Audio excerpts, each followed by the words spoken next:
So what am I trying to talk about today? It's about how do we blossom talent, because I think that you're saturated with business plans and evolutions of economics and IPs and the ITs. So I wanted to talk a little bit how I pick up a talent out of the school and what do I do with these people. Maybe it's interesting, maybe it doesn't interest you at all, but I thought it's something I've never told, and I thought it can be interesting for at least young people in the future. I have to do many things at the same time. Stars. So let's start with the stars, because I consider that every student, every kid who is born and who goes to school, when they are finished, they are stars. Now, some of them, of course, you will see, will shine hard. Some of them will sometimes never get noticed. But out of all these stars and all these talents, if they are combined together, something beautiful can grow. What we do with these stars, it's not magic. It's only a human relationship. It's finding the right person out of all this group of talents who is going with your own personality as a kind of mentor, as a kind of supporter, with some rational know-how. You find the emotional counterback for yourself. So, and when you find the emotional counterback, you can really be in a super synergy and then to work and grow. So that's most of the time what I try to do. And I will later explain you a little bit how I found this with Anne and with Haider. But that's for the end. So when you select talents, so most of the time, and if somebody wants to do my job here, then you should listen very carefully. It is that you have to look for a unique voice of one of those fantastic stars, the one who has a vision. And that's not very simple, because many students, they want to be a designer, many they want to make clothes, many they dream of having their own collection, but very little have a real vision. And a vision is not something for one season, it's something which you have to have for a long time. So it is never short-time vision, because then we speak about product, and that's fine too. There is really a place under the stars for everything. But when we speak about creation and creativity and innovation, then it is always long-term vision. So look for the one who has a clean vision, how he wants to see his woman walking on the street, because that's what you want. One day after 4, 5, 6 years, to encounter a stranger who is wearing your clothes on the street, not one of your friends. Because that's the mistake of many youngsters, that in the beginning they have a fan club and they have their own friends who are wearing their clothes. But the biggest reward is when you walk in the street and you see somebody and they are wearing your clothes. Then that's the start of everything. But it can take a long time. So when you find this person with a vision, of course, it has to talk to you, and it has to have a touching universe. You know, like the universe has to speak to you. You have to understand it. It has to be also in the moment. It's not something that has to be from the past or too far in the future. Some designers can have a vision for too far in the future. It's also difficult. We had some of the youngsters who came to us, and they had really clean views, but they were just too early. And we didn't succeed with them. And if then 10 years after or 10 years later, you look at what designers at that moment are doing, then at that moment I said, we missed the moment because he was too early. It happens that people are too early. So be aware of that. If somebody tells you you're too early, it can be true. Huh? It is not something, then you have to calm down a little bit, go back to travel, go in the world, look what happens, and then reconsider your vision, because it is also a problem. Being too old-fashioned is a problem, but being too fast is also a problem. So The moment is quite accurate all the time. So your creative environment has to be coherent. So you have to have a relevant aesthetic for modern times, of course, because we are living in modern times. And you need also technical skills. Now, the technical skills is usually what you learn the most in the academies, because that's where you learn to make patterns, you cut, you sew, you do all and everything yourself. It's very important. But when you come out of an academy, it's only then that it starts. It takes you another 3 years to really accomplish your own aesthetics, your own hand, because in the time of preparation, you can develop something, but mind and hands to coordinate this development, it takes longer than 4 years. So never think that you're already on, when you finish your schooling, that you already are you're a master in word, but you're not a master in hand. And that takes another few years. So be patient, because patience is a very red line through all our life in fashion. We have to be people with patience. If not, you can't, you only have to go for product. I'm talking only about creativity now. So that's for me a very big difference, because when you choose that you can make a beautiful product and you're good in that, that's super fine, but then you have to focus you on that and go to work in a company on product. That's not a problem, it's perfectly okay. But when you go for creativity, it's about soul, it's about your energy, it's about yourself. Actually, it is who am I and what can I take out from myself and give to the world. And what is this woman who is then walking? Who is she? Who is this? Or the man, of course, or the child. I'm talking about the woman because it's so obvious for me, but it can be child collection, it can be a men collection, it can be collection for women.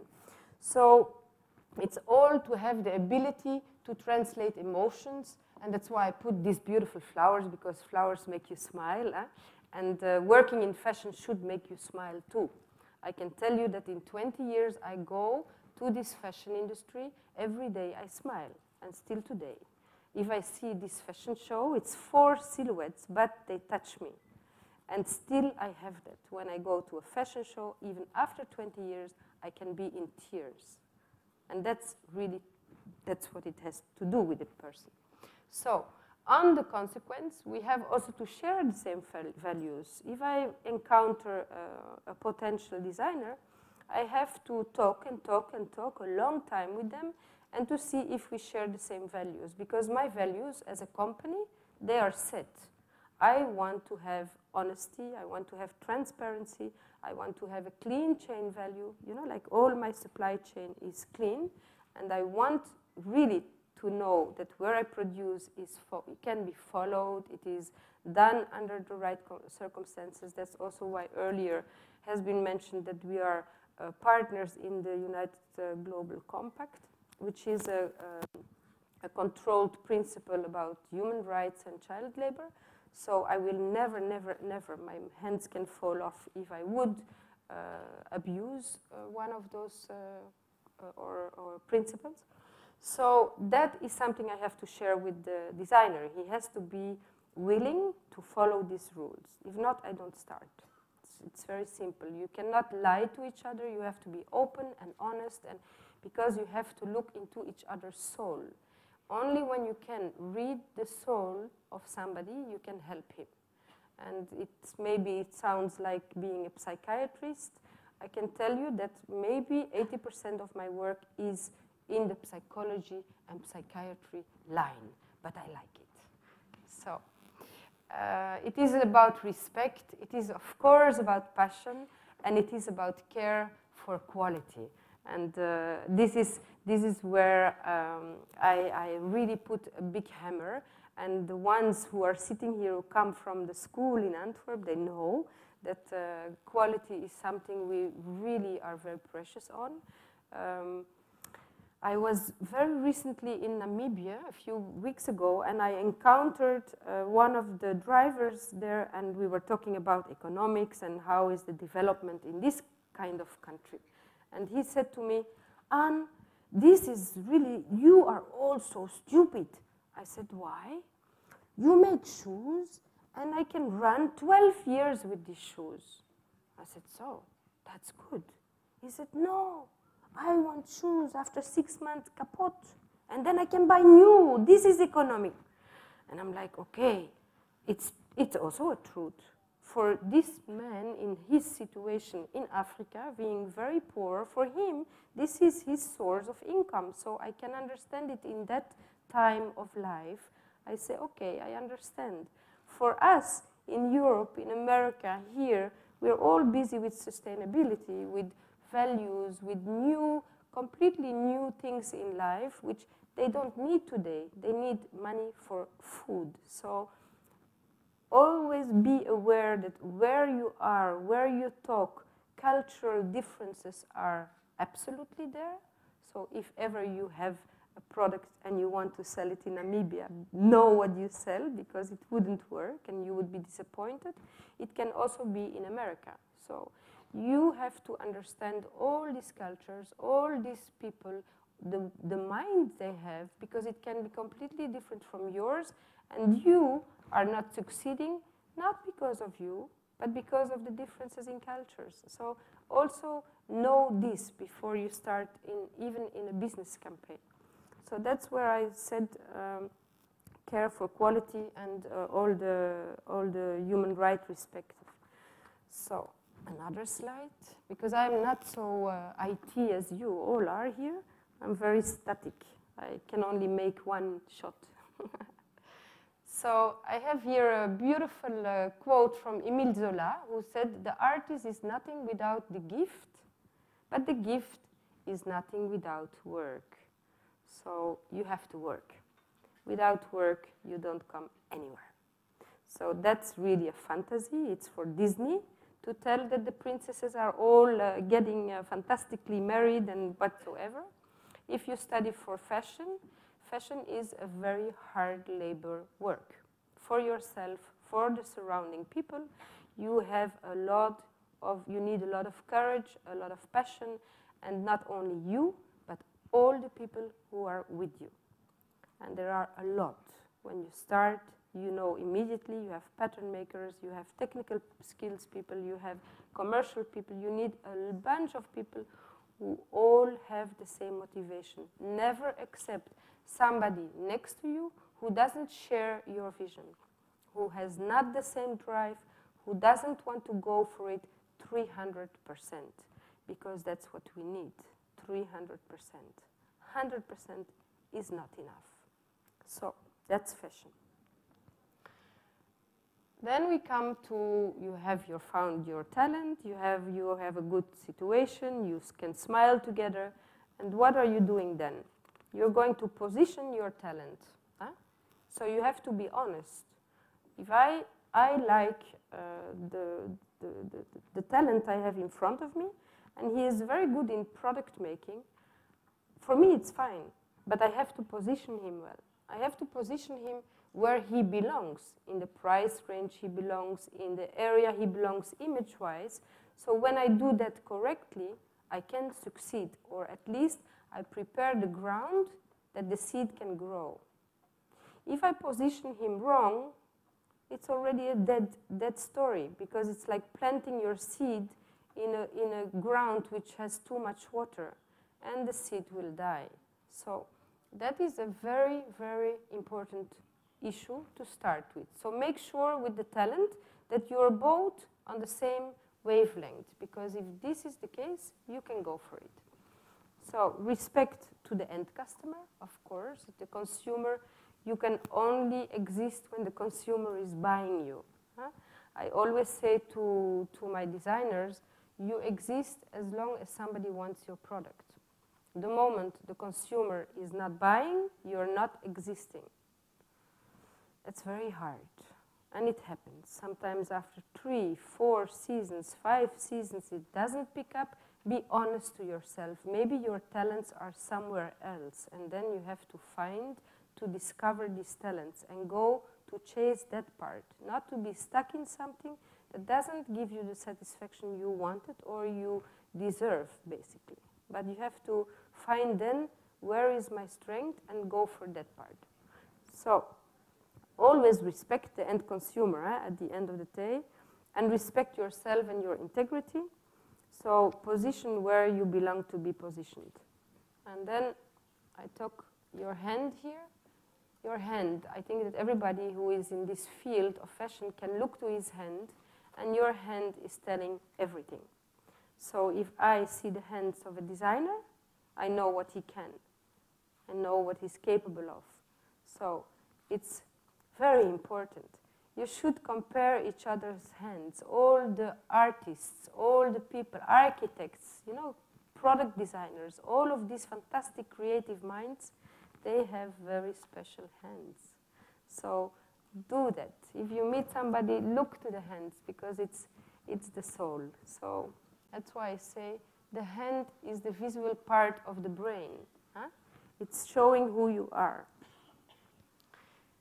So when all these hands are together, when the people are laughing, when we can talk together, we can start to develop a brand. So then we will start, first of all, there has to be a trust and a freedom. Always. It's a combination which cannot be separated. If I don't have trust and my designer has no freedom, it doesn't work. Because I'm the business part, I'm the rational part, my designer is the emotional part, and we are together in a good synergy. But I have to trust, she has to trust me, I have to give freedom, she has to give me freedom.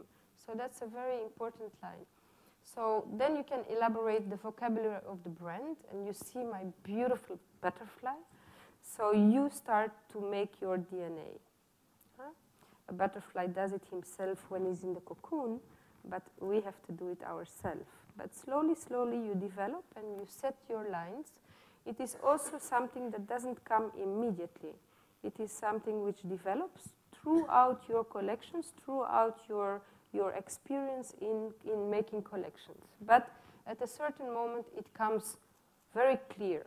Now, once you found your DNA, please keep it. Because what you see is that sometimes they go on a very good road and, yeah, it works, and then they start to do something else. We have one designer who is always doing that to himself. Now, after already 15 years, he stands nowhere. So he's very good in something, he's successful, he's winning awards, and then he does something else because he wants to show something else. But no, keep doing where you're good in. Don't try other paths because you get lost. It's like being on a river and taking side paths and you don't know where you go to. So stay on the main river and follow your own DNA. So when you have found then this DNA, you can start to create your freedom. I call it create your freedom because that's what you do. Huh? Being independent, working for yourself, creating and being able to live from that, it's your freedom. It's your long life. If after, when it goes well, you want to sell, it doesn't matter. But this is basically your freedom. Being happy from what you live, from what you do, and smile with it. Very important is that you surround yourself with complementary creative talents. So you can't do it alone. Don't be happy with less than yourself. Always take somebody who knows more than yourself, who knows things that you don't know, just to make it complementary. It's not the time that you have to go to teach already to somebody else. That can come later, because you have to do that at a certain age. But in the beginning, take people who are stronger than you, always. So, next slide. Yeah, that's a little bit more into detail already on the pricing, product, and promotion. Yeah, I think the most important of all of this is to learn that you have to stay honest. Your price settings has to be transparent. Why do I say that? Not because I am so holy, but because your customer has to be able to read your work after a few seasons. If you go into a store and you pay a certain price, you can read it on the garment. You can also read it when somebody is cheating you. So you all know that, the ones who are in making clothes, you know all the work is visible on the inside, not on the outside. That's only appearance. But on the inside, you see all the cost. So be aware of that, that today the consumer is very smart. It's not from 20 years ago anymore that we had to teach them how to look at clothes. No, people know that. People know prices. So be aware of that. Promotion, be creative according to your means. And distribution is crucial when you want to position yourself in the world. There it's very important to choose a way of working. So either you go to fairs if you have product, either you go to showrooms, go then to the best place. For creative people, still Paris is a place to be. So London can be a good place, but there is still no sales. So you have to be there where the buyers are, where you are visible, where you can present yourself. Doing a show, no, you don't need to do a show immediately. There is no need. It costs a lot of money, and it doesn't help you immediately. It is, on the contrary, it can give a wrong impression that you are a big spender while you don't sell yet. So please try to establish first a ground before you go and do like, I'm the gorilla. Huh? So that is for after. Yeah, aesthetics, I don't have to learn new aesthetics. So here I say, you may think I'm small, but I have the universe inside my mind. This is a very important one. You're never small. The one who thinks small will stay small. The one who thinks big may have the chance to grow big.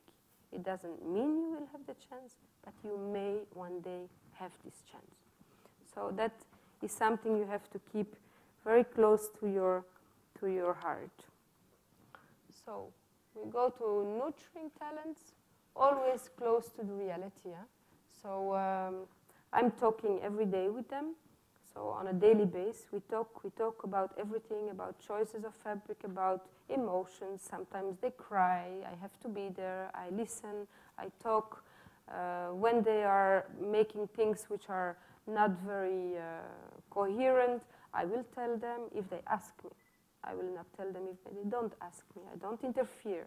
But when they ask me, I will say honestly what I think.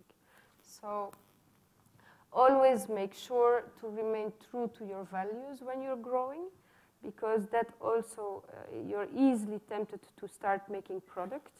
And that's what I have against the pre collections today, because we are in a time of pre already. Very intelligent. So the creative industry has no word anymore, because they only have pre. So maybe all of you can invent a new word for that. I don't think that it's right. I think there is times for real creativity. Twice a year, product we have enough. So go for your soul. Go for who you are. Show the world that it is possible to be different. And not to make the next trouser in black fabric and the next white and the next yellow and the next green and the next composite whatsoever. Don't. So try to change the world, because the time is now. I think the last 10 years we've been saturated with product. We've been seeing big houses taking small names in-house to make product. Very, very painful. But a good designer goes his own way. He doesn't want to do what others tell him to do. So grow, yes, grow also organically. If you grow on your own shoes, grow organically, because you can fall in the trap of cash flows. I think all business people will tell you that. It's not my task to tell you, but still I say grow organically, and that's very important. So be also stay out of a danger zone. For me, a danger zone is when designers and creative people start to do because the other did also. Never look to the other. Look to yourself. It's not because the other is in Paris that I have to be in Paris. It's not because I have a customer in America that you also have to have this customer. Maybe this customer is not good for you. So do your own creative vision. Make your own path. It's really like in the old days, make your own house and your own path and make it different from somebody else. Business plans are business plans, but everything what is around the application of your business plan can be really something very unique to yourself. And according to that, you focus on your market and your values. Tac, tac, tac.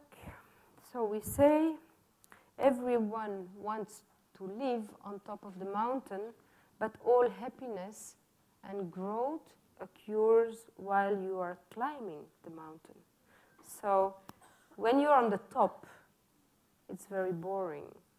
It's a very hard and cold and lonely place. But the way to there is extremely nice. But when you're there, you can fall off. So it's very hard to stay on this little point and to defend yourself all the time, not to lose your business, all the time to be on the edge, always good, always appreciative, everybody likes it, everybody buys it. It's extremely difficult in fashion. So never think that when you are successful that it's already done, because then it starts going down. So always keep the drive of winning. And after 20 years, when you're maybe halfway this mountain, and you look back already and it's like very nice what you did. So you have a long way to go, 50 years maybe before you reach the top. That's good. About Anne. When I encountered Anne, it was a kind of, we were friends and our kids were playing together. And it was more a rational first contact. Like she had some financial issues, and I looked to financial issues because you all heard that I came out of pharmaceuticals, which was very different business. No emotion, it's only ratio. So although patients are emotion, so it's all right. It was rational thinking, and only the emotional part came in a second layer.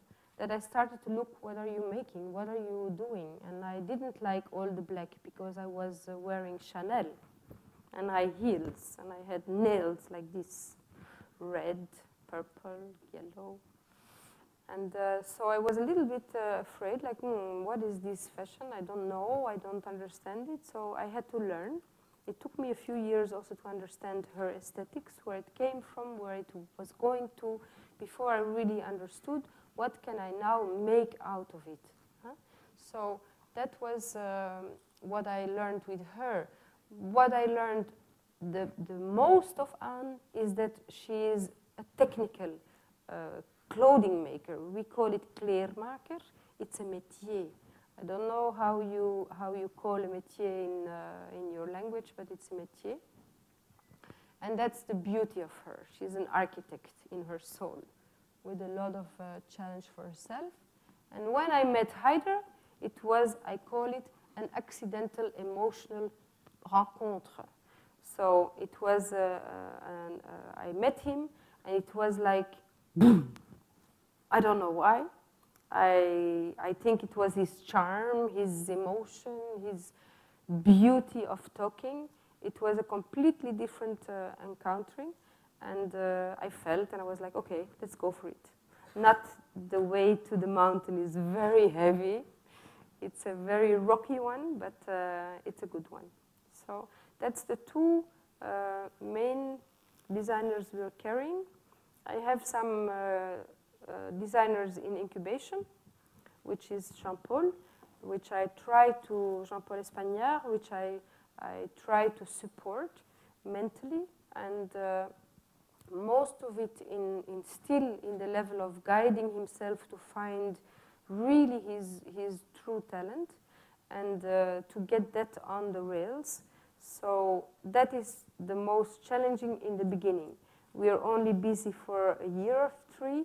That's very young. As you know, that Haider, I consider even after 7 years to be a starter. So that's the way it is. And only after 10 years you may consider yourself as, okay, now I can grow.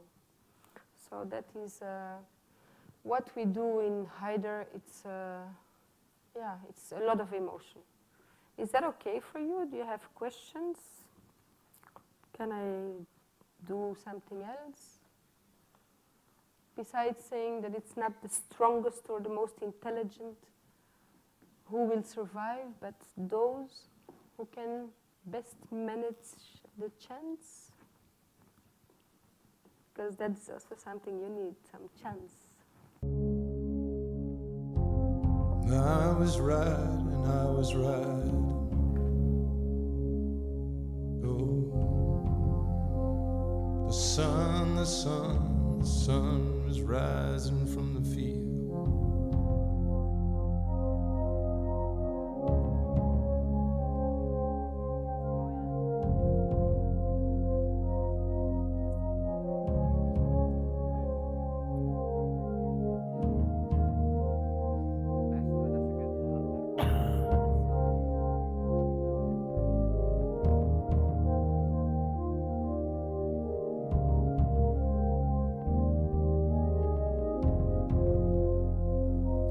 Got a feeling I just can't shake. I got a feeling that just won't go away.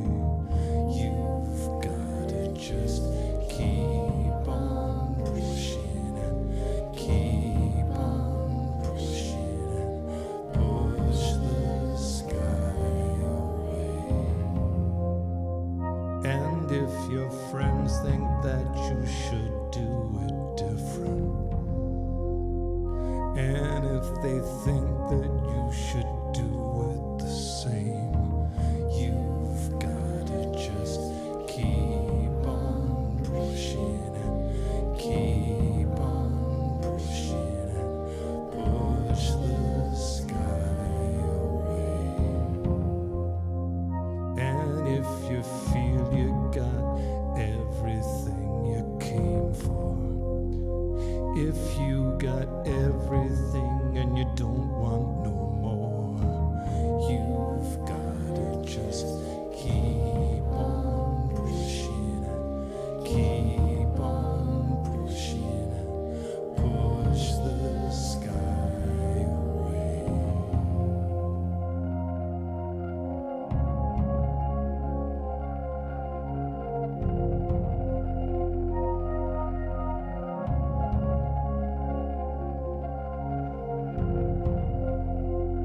And some people say it's just rock and roll.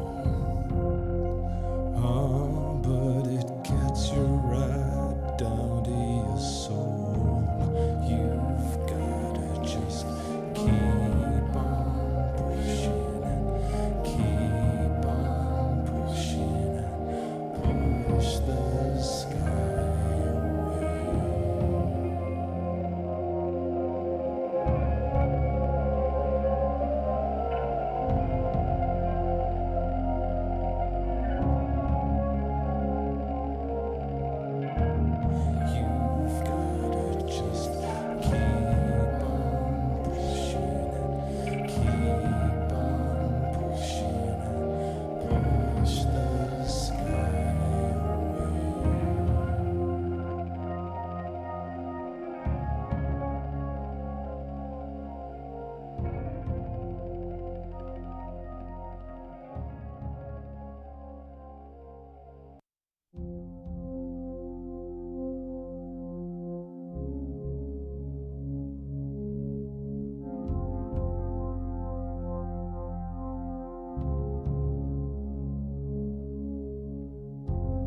I was right and I was right.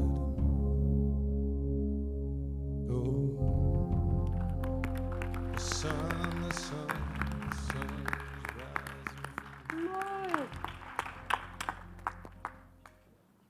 I think we have time for one question, I'm afraid.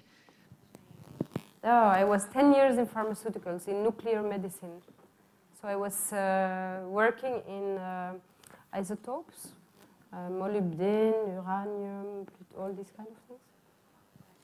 So it's also a niche market. And so, I considered that everything I did was niche market. and so how did you decide you wanted to move towards the fashion? Oh, it's really by accident. I didn't dream of fashion at all. I was a medical formed person. I really had no intention of fashion, and I had no affinity with fashion, besides that I was dressing myself well. But Anne was my friend, and she had a problem at a certain moment, and she came to ask my help, and I promised to help, and I'm quite a loyal person. So after 2 years, I decided I will stay, and then I have to do this well. So I started to study fashion after 2 years, and I'm there 20 years now. It's been an honor to have you here with us, Ms. Anne Chapelle. A big hand for... And thank you very much for joining us for the BODW events. Thank you.